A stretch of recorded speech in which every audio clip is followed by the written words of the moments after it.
तो ये रही एकादशी मैया की महिमा। वर्णन क्या है कि 11 के व्रत से बड़ा कोई व्रत नहीं है।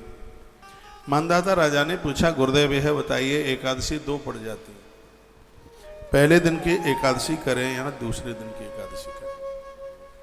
तो गुरुदेव वशिष्ठ कहते हैं, राजन, जिस एकादशी का पारण त्रयोदशी में हो जाता है, एकादशी का व्रत उस दिन खुल रहा है जिस दिन में त्रयोदशी आने वाली है, तो उस एकादशी की महिमा कितनी है लिखा गया, इसमें संपूर्ण पृथ्वी का दान करने से जो फल प्राप्त होता है, द्वादशी में 11 करने की उतनी ही बड़ी महिमा है, क्योंकि उसका पारण है वो त्रयोदशी में होता है।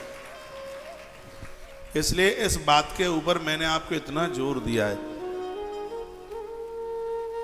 भूल करके भी वह एकादशी मत कीजिए जिसमें एकादशी में दशमी रही है। वो एकादशी बिल्कुल ना करें, वो संपूर्ण पुण्यों को नष्ट कर देती है, समाप्त कर देती है, कुछ रहने ही नहीं देती। तो वह एकादशी त्याज्यत करने के लायक है, वो त्यागने के लायक है जिसमें दशमी आ गई है। मान लिया जाए दूसरे दिन उदिता में नहीं है एकादशी, लेकिन ब्रह्म मुहूर्त में 3 बजे से लेके 4:30 के बीच में एकादशी आ गई है, इस 11 को मैं नहीं छोड़ता, मैं जरूर करता हूँ। क्यों? 3 बजे से तो नहाने का विधान भी तो आरंभ हो जाता है, ब्रह्म मुहूर्त होता है उस समय। 3 बजे से लेकर यदि 4:30 के बीच में भी एकादशी शुरू हो गई है भोर में, तो दूसरे ही दिन की एकादशी करनी चाहिए, उसको द्वादश एकादशी कहते हैं। और उसका जो पारण है फिर दूसरे दिन त्रयोदशी में होता है। तो यहाँ ग्रंथ में लिखा है, गुरुदेव वशिष्ठ कहते हैं, राजन, संपूर्ण धरती का दान करने से जितने फल की प्राप्ति होती है, उसे एकादशी के करने से तत्काल उतना फल प्राप्त हो जाता है जिसका पारण त्रयोदशी वाले दिन होता है। वो तब होगा त्रयोदशी वाले दिन जब द्वादशी वाली एकादशी की जाए। अनभिज्ञता है, जानकारी नहीं है, तो लोग वह एकादशी कर लेते हैं। मान लिया जाए उदिता में एकादशी है, पहले दिन 11 उदिता में है, सुबह उदिता में है वो एकादशी, चलो दशमी नहीं है, उदिता में एकादशी है, लेकिन दूसरे दिन ब्रह्म मुहूर्त में है एकादशी, 3 से 4:30 के बीच में आ गई है, तो पहले दिन की एकादशी छोड़ दो और दूसरे दिन की एकादशी करो, उसकी महिमा है। और एक बात और वर्णन की गई है, वो इसमें बड़ी अद्भुत है। इसमें वर्णन किया है कि एकादशी में उस दिन दशमी है और द्वादशी में एकादशी बिल्कुल भी नहीं है। इस बात को थोड़ा ठीक से सुनिए, बहुत समझने लायक बात है। एकादशी में तो है दशमी, सुबह के टाइम में दशमी है, सूर्य उदित में दशमी है, लेकिन कुछ देर के बाद वो एकादशी लग रही है, 7 बजे 8 बजे 9 बजे एकादशी लग रही है, लेकिन उस दिन दशमी है उदिता में, तो उस एकादशी को बिल्कुल त्याज्यत कर दीजिए, बिल्कुल न करें। फिर मान लिया जाए कि द्वादशी को ब्रह्म मुहूर्त में भी एकादशी नहीं है, 3 से 4:30 के बीच में एकादशी नहीं है। राजा मानधाता ने प्रश्न किया ये, तो गुरुदेव वशिष्ठ कहते हैं कि यदि एकादशी वाले दिन थोड़ी भी दशमी रही है, उसको त्यागने के बाद जब आप द्वादशी में एकादशी करते हैं, जिस दिन एकादशी बिल्कुल भी नहीं है, तो भी आपने 11 का व्रत द्वादशी को किया है, उस व्रत का पूरा फल आपको मिलने वाला है। ये समाधान है ग्रंथ। इसलिए तो मैं आपको कहता रहता हूं, मैं हर 11 को वीडियो डालता हूं, ऑडियो या वीडियो, आज भी डाली है सुबह, और मैं आपको कंफ्यूज नहीं करूंगा। मैं ग्रंथों का माध्यम, मैं तो शास्त्रीय जीवन जी रहा हूं, और पूरे देश ने, वैष्णव लोगों ने, हरिभक्तों ने मेरे ऊपर विश्वास किया है, तो मैं कोई टीआरपी के लिए वीडियो नहीं डालता, मैं आपके समाधान के लिए। कभी ऐसा हो जाता है कि द्वादशी 2 पड़ जाती हैं, अष्टमी 2 पड़ जाती हैं। अब इसमें बड़ा अद्भुत वर्णन किया गया है, अमावस्या 2 पड़ गई, क्या करें? कह दिया शाम को अमावस्या है तो उसमें आप पितृ कार्यों के लिए आप दिया जला दें, स्पष्ट इसमें लिखा है। लेकिन दूसरे दिन सुबह पर्व की जो अमावस्या है, वो भोर में अमावस्या पड़ी है, जिसमें स्नान किया जाता है, दान दक्षिणा दी जाती है, तो उस दिन वही अमावस्या मान्य होती है, पर्व की अमावस्या जो भोर में पड़ जाती है। और दीपदान के लिए, दिया जलाने के लिए, पितरों की रात जगाने के लिए वो एक दिन पहले की जो अमावस्या है। फिर लिखा है इसमें पूर्णमासी 2 पड़ गई हैं, तो इसमें वर्णन है जो चंद्र दर्शन, चंद्र पूजन होता है वो पहले दिन किया जाता है, क्योंकि दूसरे दिन रात्रि को पूर्णिमा रहती नहीं है। सत्यनारायण भगवान की कथा आप सुनते हैं, ब्राह्मण को भोजन कराते हैं, वो दूसरे दिन की पूर्णिमा को होता है। लेकिन जो आप पूर्णिमा का जो व्रत करते हैं, याद रखना जो पूर्णिमा का व्रत है, यदि पूर्णिमा 2 पड़ गई हैं तो वो व्रत दूसरी पूर्णिमा को नहीं किया जाता, पहली ही पूर्णिमा को किया जाता है। भले ही वो पूर्णिमा शाम को 4 बजे क्यों ना लगी, दिन में नहीं है, शाम को लग रही है, और दूसरे दिन दोपहर में या शाम को पूरी हो रही है, रात में नहीं है। तो व्रत वाली जो पूर्णिमा है वो पहले ही दिन वाली करनी चाहिए। यह भी बात इसी ग्रंथ में लिखी हुई है और गुरुदेव वशिष्ठ इसका समाधान कर रहे हैं। अवर्णन किया गया है, बताया गया है कि मान लिया जाए पिताजी की या माताजी की तिथि पड़ी श्राद्ध में, मान लिया जाए 2 नौमी पड़ गई है, श्राद्ध कौन सी तिथि में करें? तो इसमें ऐसा वर्णन किया गया है कि दोपहर का जो समय है श्राद्ध का, दोपहर का समय लगभग ये समय आपका 10:36 से आरंभ हो जाता है और 1:15 बजे तक ये श्राद्ध का समय चलता है। तो इस समय में जो तिथि पड़ रही है तो वही अपने आप में मान्य होगी, ऐसा वर्णन किया गया है। तो इस प्रकार से जो बड़ी अद्भुत बातें बताई गई हैं, कहा गया है कि जब एकादशी निकल जाए, द्वादशी के दिन क्या करना चाहिए? द्वादशी के दिन स्नान, पूजन, होम और दान ये करना चाहिए। 4 बातें बताई गई हैं। कहा गया है कि आपने एकादशी का व्रत किया है, द्वादशी को आप नहाए नहीं है तो एकादशी पूरी नहीं मानी जाती। अब कहा जाता है आप ट्रेन में हैं, आपने एकादशी का व्रत तीर्थ में किया, कहीं कर लिया, और रात्रि को आपने ट्रेन पकड़ ली है, रेल आपने पकड़ ली और आप हैं रास्ते में, ना आप पारण कर पा रहे हैं और ना आप स्नान कर पा रहे हैं। तो ऐसी स्थिति में, ऐसी पोजीशन में क्या किया जाए? तो वह भी बड़ा इसमें बड़ा अद्भुत इसमें वर्णन किया गया है। देखिए, वैसे तो जहाँ व्यवस्था बनती है वहाँ आप स्नान कर लें, नहीं तो इसमें जो बड़ी अद्भुत बात कही है, और ये बात कह करके मुझे इतना आनंद लग गया है, वो ये है कि आप लेट बाथरूम जाने से पहले सुबह आप जागते हैं तो पालती मारकर 108 बार ओम नमो भगवते वासुदेवाय इस दिव्य मंत्र की आप माला कर लें, आपका व्रत खंडित नहीं होगा। ये बहुत जबरदस्त बात मुझे मिल गई है।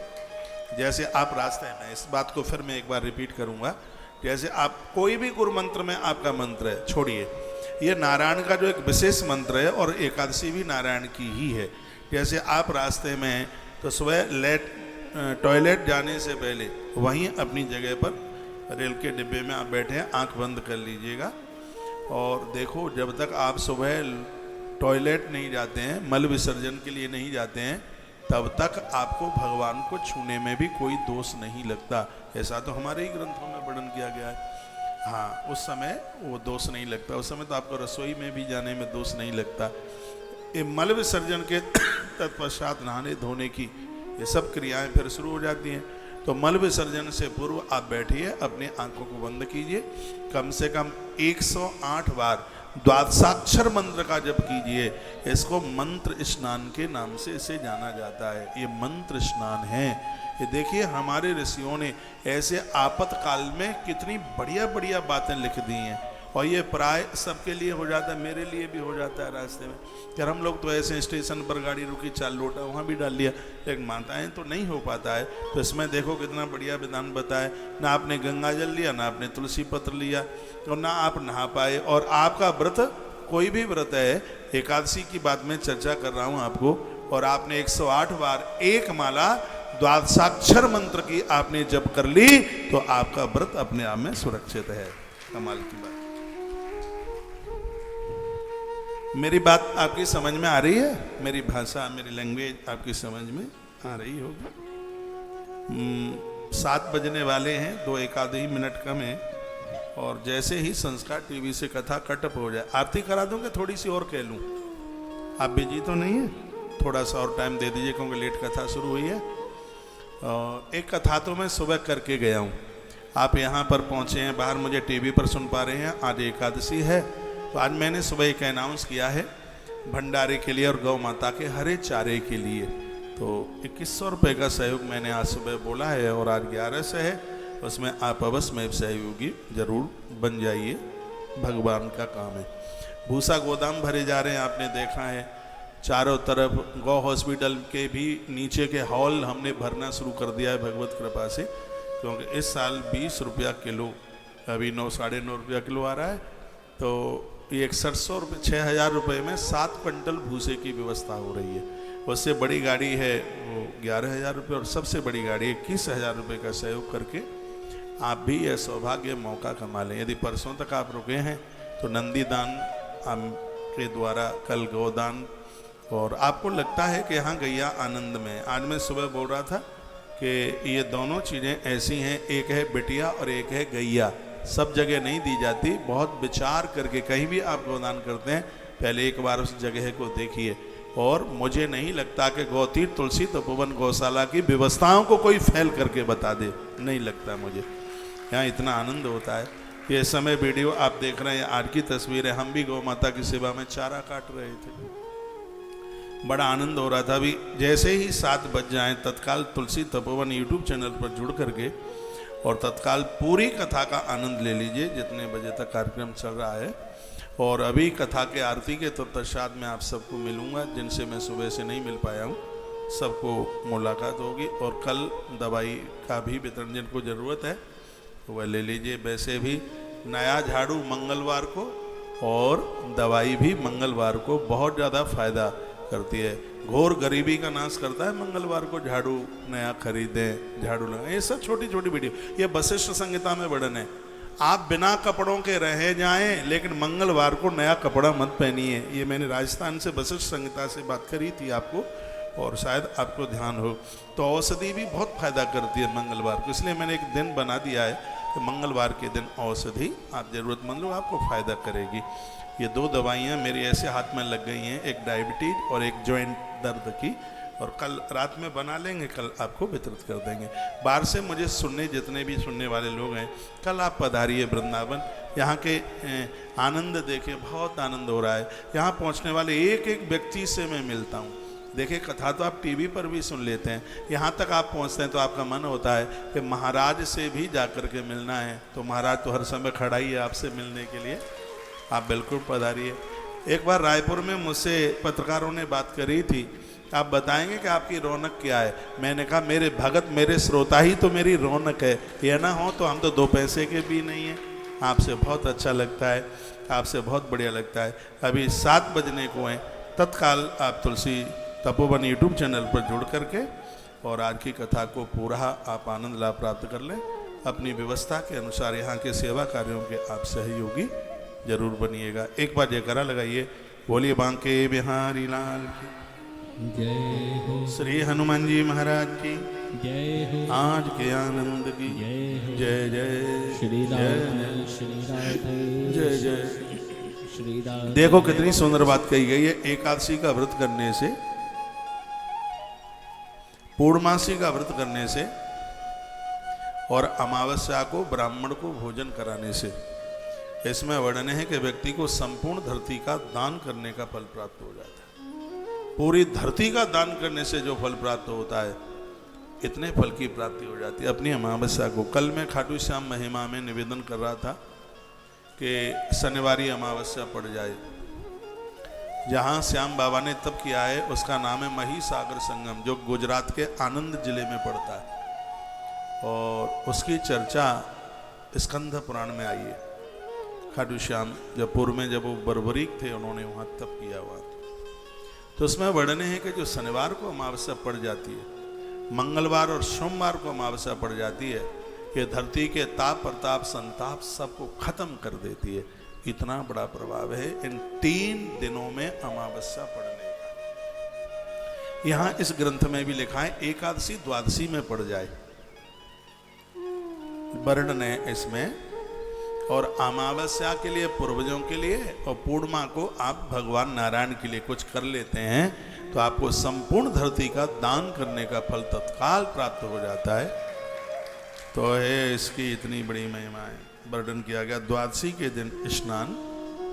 तो मैं निवेदन कर रहा था, अगर रास्ते में आप नहीं नहा सकते हैं तो ऐसा कर लीजिए, पारण नहीं कर सकते हैं तो ऐसा कर लीजिए। कैसा?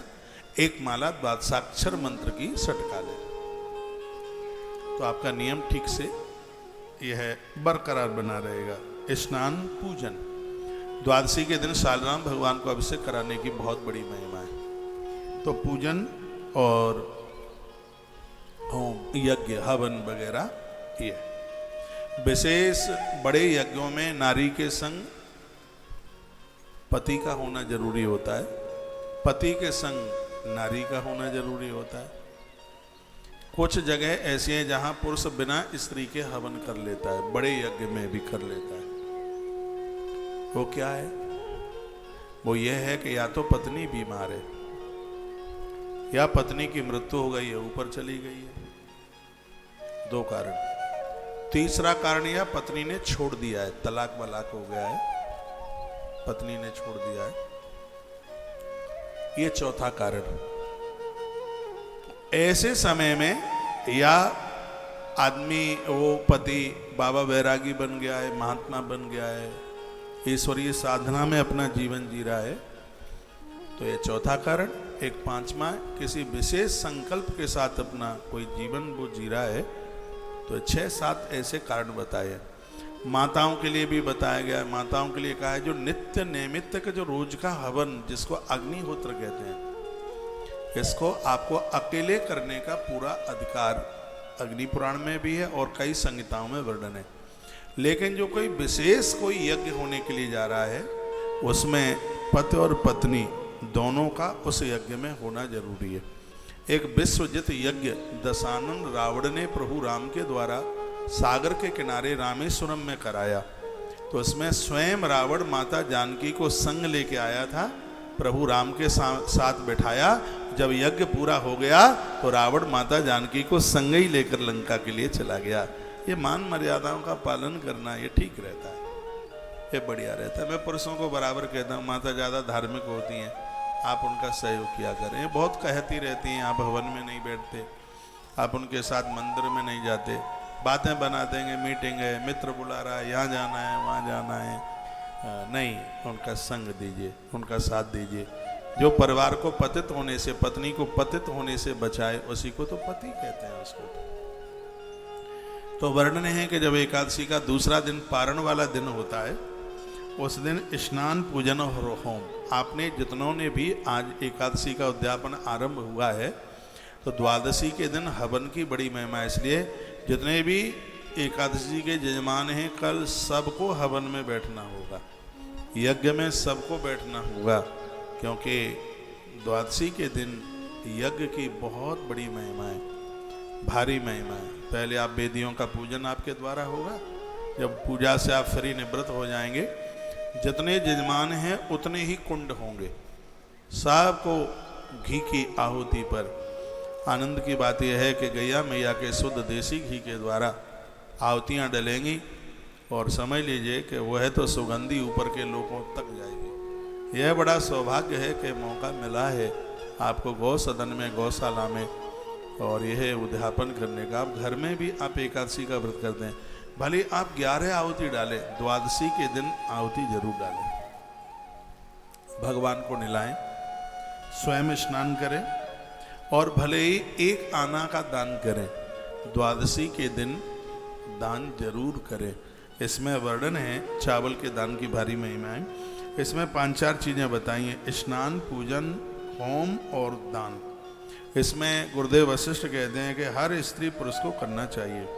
द्वादशी व्रत करने पर शुद्ध त्रयोदशी में जब पारण हो जाता है तो पृथ्वी दान का फल मिल जाता है। यहाँ लिखा है, अभी मैंने थोड़ी देर पहले भी आपसे इस बात की चर्चा की है।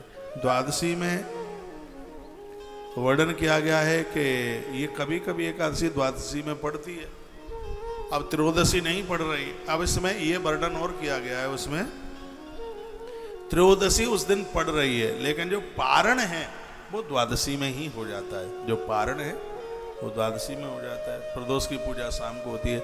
मैं हर वीडियो में भी तो टाइम डालता हूँ। कल 5:45 बजे से लेके 8:40 तक, 5:40 से लेकर और लगभग 8:43 तक पारण का समय है कल का।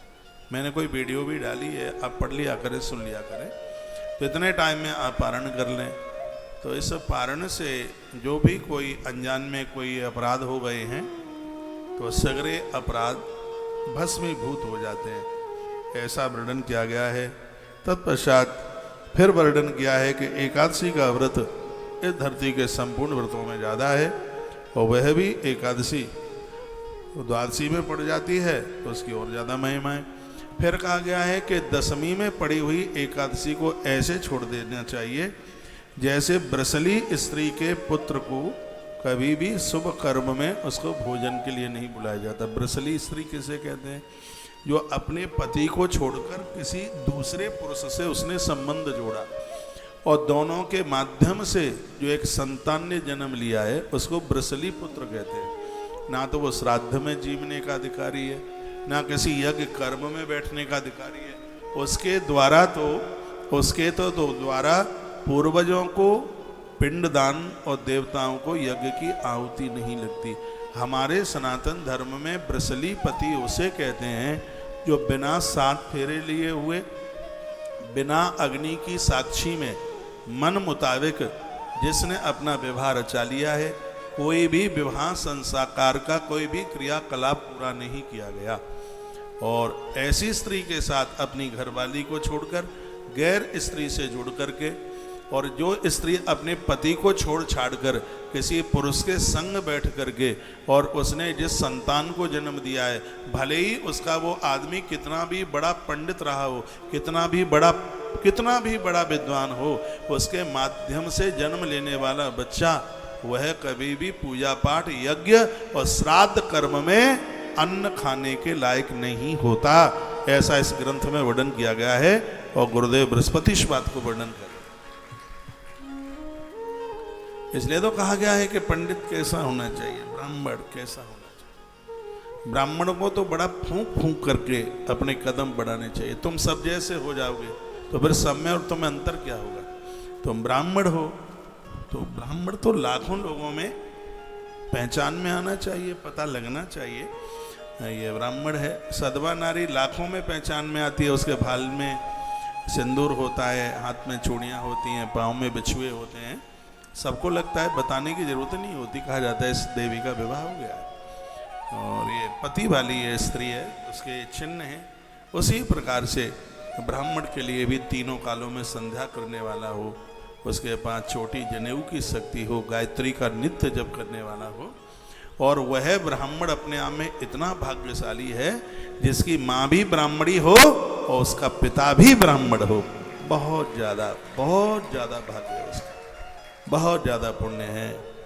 तो इसमें क्या वर्णन किया गया है, जैसे ब्रसली पति के पुत्र को धर्म कर्म में त्याजित कर दिया जाता है, उसी प्रकार से यदि एकादशी में दशमी पड़ गई है तो वो 11 भी इसी प्रकार से त्याजित कर दी जाती है।